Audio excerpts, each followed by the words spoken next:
नमस्कार भाई दोस्तों। एक पढ़े लिखे में और एक कुपड़ में बहुत फर्क होता है। एक होता है फिर नचार। नचार भी होता है। एक पढ़ा लिखा हो गया, अनपढ़ हो गया, एक कुपड़ हो गया, और एक होता नचार। नचार वहां पर सिर्फ गानों की, बजानों की, फिल्मों की बातें करते हैं। अनपढ़ कुपड़ कुछ नहीं करते, अपना फेंका फेंकी करते हैं और चल देते हैं। लेकिन जब पढ़ा लिखा सामने आता है ना, और वो तथ्यों पर बात करता है, तब जाके समझ में आता है कि हाँ, तुम कहां फंस गए। संसद के अंदर जो बातें पंजाब के मुख्यमंत्री को बोलनी चाहिए थी, या जो बातें पंजाब के नेताओं को बोलनी चाहिए थी, वो बातें जो जम्मू कश्मीर का सांसद है इंजीनियर राशिद, उसने बोली, ऐसी ठोक के बोली कि बोलती बंद कर दी सबकी।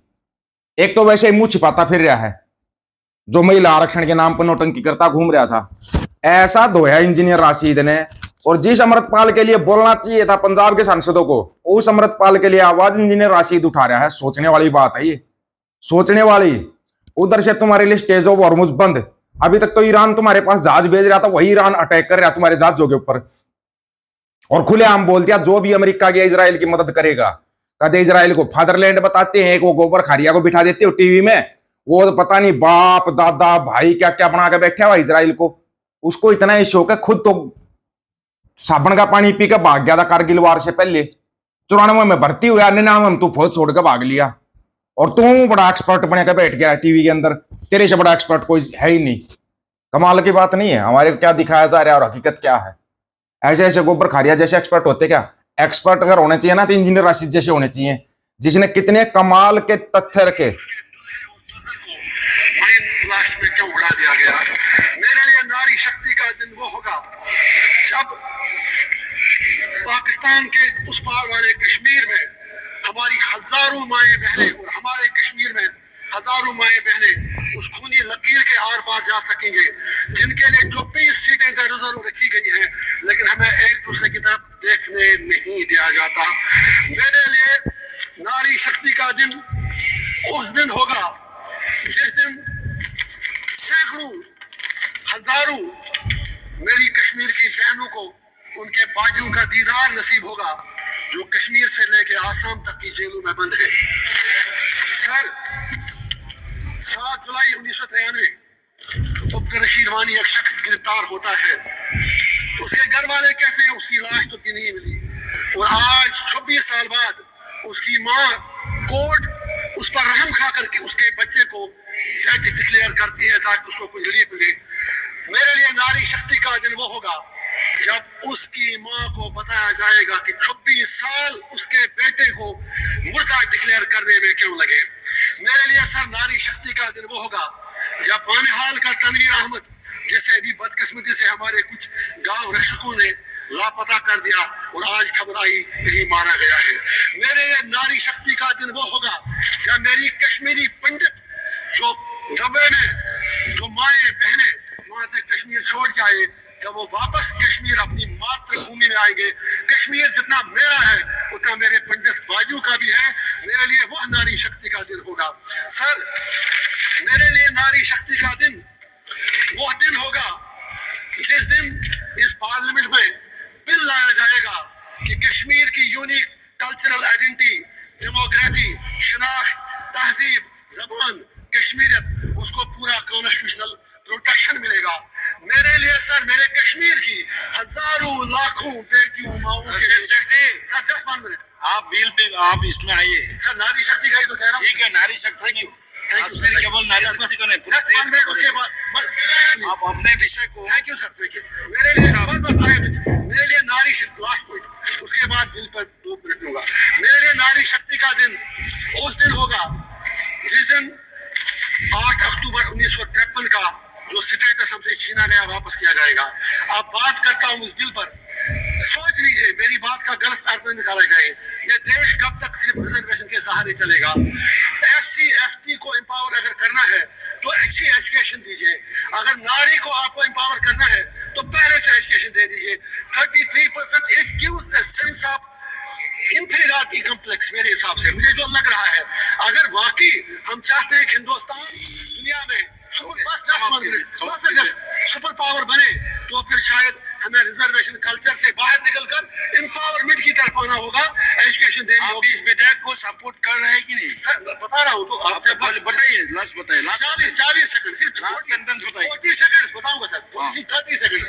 और मेरे लिए नारी शक्ति का दिन उस दिन होगा जब अमृतपाल और इंजीनियर रशीद को चुनने वाली लाखों बहनों बेटियों को उनके एमपीज वापस मिलेंगे ताकि उनको रिप्रेजेंट करें हाउस में। फिर आपने कहा कि मैं इस बिल को सपोर्ट करता नहीं करता हूँ, हमारे लिए कोई राजा नजर आ रही। कमाल की बात नहीं है, अमृतपाल का जिक्र करते ही स्पीकर बंद कर देते हैं।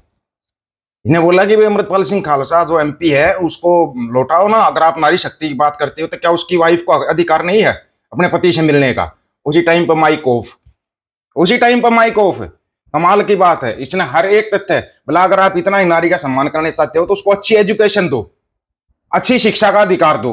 ये 33% का कर रहे हो, 2023 में पास हो लिया, इसको क्यों नहीं लागू कर रहे? लेकिन यहां पर है ना, कुछ एक अनपढ़ है वो चिल्लाते रहते हैं नारी का अपमान कर दिया, नारी का अपमान कर दिया। बस अपमान सम्मान, अपमान सम्मान। सबसे बड़ा अपमान तो तुम करते हो, बलात्कारियों को तुम संसद में बिठाते हो, साथ साथ मर्डर करने वालों को तुम मुख्यमंत्री बना देते हो। इससे बड़ा अपमान और क्या होगा? बीजेपी का नेता माँ और बेटी से पूछता है तुम्हारा रेट क्या है, इससे बड़ा अपमान क्या होगा?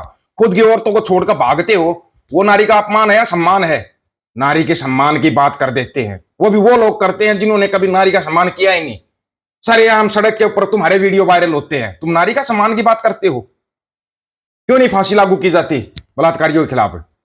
आज फांसी का अधिकार बना दो, जो भी बलात्कार करता है, आधी बीजेपी साफ हो जाएगी, 80% बीजेपी साफ हो जाएगी। बलात्कारी बैठे संसद के अंदर, कैसे कानून बन जाएगा? नारी के सम्मान की बात करते हैं, शिक्षा की बात कभी नहीं करेंगे, स्वास्थ्य की रोजगार की बात कभी नहीं करेंगे। सम्मान अपमान, सम्मान अपमान। फलानी मस्जिद के नीचे ढिमकाना मंदिर, उसके नीचे फलाना मंदिर, उलझा दिया पूरे देश को इस मंदिर मस्जिद में लगे रहो। सुना है अल जजीरा ने तुम्हारे मां मानव की ऐसी रिपोर्ट सामने ला दी है कि तुम्हारी धज्जियां उड़ा दी।